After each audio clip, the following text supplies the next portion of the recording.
Hello' everyone, welcome back to my another blog. আজি হৈছে শনিবাৰ আৰু এতিয়া বাজিছে আবেলি 6:30। আজি দিওঁতে দেৰিয়ে হ'ল। এয়া যোৱাকালি দৰ্জিতালৈ গৈছিলোঁ, শাড়ীখন বোলো লৈ আহোঁগৈ, হৈ গ'ল যিহেতু চিলাই থোৱা। তাৰপাছত আহি পেলাই মোবাইল পিটিকি থাকোঁতে দেখিলোঁ এটা বেচনৰ লাড্ডু। ইমান ইজিলি বনোৱা দেখিলোঁ নহয়, ভাবিছোঁ ময়ো এনেকৈয়ে বনাওঁ। কালি বিৰাট গৰম আছিলে, প্ৰথমতে ভাবিলোঁ বনাওঁ নে নবনাওঁ, তাৰপাছত বোলো নহয়, এইটো ট্ৰাই কৰোঁচোন অকণমান বেলেগ ধৰণে। দেখিছে নহয়, একাপ বেচন লৈছোঁ, বাউলটোত অলপ ঘিউ লৈছোঁ আৰু তাৰপাছতে 2 চামুচ গাখীৰ দিয়া দেখাইছিলে, কেশৰ গাখীৰ। মোৰ কেশৰ নাই, এনেই দিছিলোঁ গাখীৰ।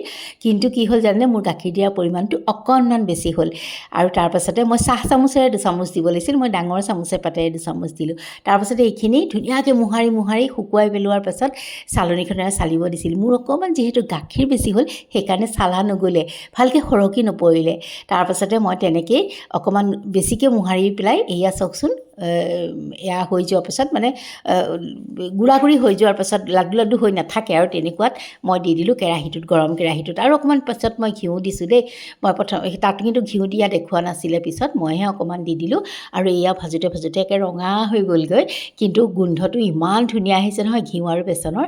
আৰু এইফালে চেনি একাপ পিচি লৈছোঁ, গোটেই কাপ নালাগিলে আধা কাপতকৈ অকণ বেছি দিলোঁ। আৰু চেনিখিনি মই অকণ দানা দানা কৰি পিচিছিলোঁ। তাৰমানে কিয় জানেনে, মোৰ মুখত চেনিটো অকণ লাগিলে মানে ভাল পাওঁ, গোটা গুটি হৈ থাকিলে, সেইকাৰণে। আৰু বান্ধি থকাখিনি নেদেখালোৱে, সেই লাড়ুকেইটাহে অকণমান দেখাই দিলোঁ। খালি আজি গণেশ চতুৰ্থীৰ কাৰণে বান্ধিছিলোঁ। আৰু এয়া আজি ৰাতিপুৱাতে লৈছোঁ, দেখিছেনে, প্ৰসাদ কেইটামান ধুবলৈ। গণেশ চতুৰ্থী বুলি অকণমান শৰাই এখন আগবঢ়াওঁ।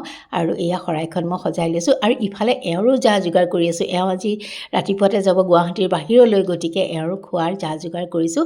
আৰু এওঁক খাবলৈ বহুৱাই মেলি মই এয়া শৰাইখন ৰেডি কৰি লৈছোঁ।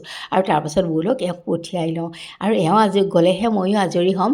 ভাবিছোঁ আজি এফালে যাম, ক'লৈ যাম কি কথা অকণমান দেখাম বাৰু যদি পাৰোঁ। আৰু এয়া এওঁক পঠিয়াই লওঁ, লৈ পেলাই আকৌ ঘৰৰ মানে গোঁসাই কামখিনি কৰি লওঁ, তাৰপাছতহে যাবলৈ পাৰিম। তাৰপাছতে ব'লক গোঁসাই ঘৰলৈ যাওঁ। আৰু এয়া দেখিছে নহয়, ধুনীয়াকৈ মই গোঁসাই ঘৰ চৰ ৰেডি কৰিয়ে থৈছিলোঁ। আৰু এওঁ যোৱাৰ পাছত ধুনীয়াকৈ চাকি বন্তি জ্বলাই অকণমান প্ৰাৰ্থনা কৰি ল'লোঁ। আৰু ভালো লাগে গণেশ চতুৰ্থী বুলি কিবা অকণমান কৰিলে। দুবৰি তেতিয়া মই আনাই নাছিলোঁ, পিছতহে মই দুবৰিকেইডাল আনি দিলোঁহি। তেতিয়া মই পাহৰিয়ে থাকিলোঁ আৰু বহিলোৱে যেতিয়া, তেতিয়া আৰু উঠি নগ'লোঁ। একদম পূজা সেৱা কৰি মেলি তাৰপাছতহে বাৰীৰ পৰা দুবৰি কেইডালমান আনি গণেশৰ সুৰত দিবলৈ চেষ্টা কৰিলোঁ। আৰু নাজানো আৰু দায় দোষ নধৰিলেই হয়। আৰু এয়া ওলাইছোঁ, এফালে যাম বুলি যে কৈছিলোঁ, ৰিকৰ লগতে ওলাইছোঁ যাবলৈ উবেৰ এখনত। আৰু এয়া আহি পালোঁহিয়ে নহয়, আৰু এই লতাশিলত থকা গণেশ মন্দিৰলৈ আহিছোঁ। সিয়ে ক'লে মা যাওঁ বোলা, আৰু মোৰো মন গৈ আছিলে আহিবলৈ। তাৰপাছতে এয়া আহি পাই গ'লোঁ। এই অকণমান লাইন নহয় দেই, ইয়াতেই 3-4টা পাক মাৰিছে একেবাৰে, কিন্তু পেণ্ডেলটোৰ তলতেই কাৰণে অকণমান ছাঁ আছিল বাৰু। আৰু সেয়া কেইবাটাও পাক পাৰ হৈ এয়া পালোঁহি মন্দিৰ।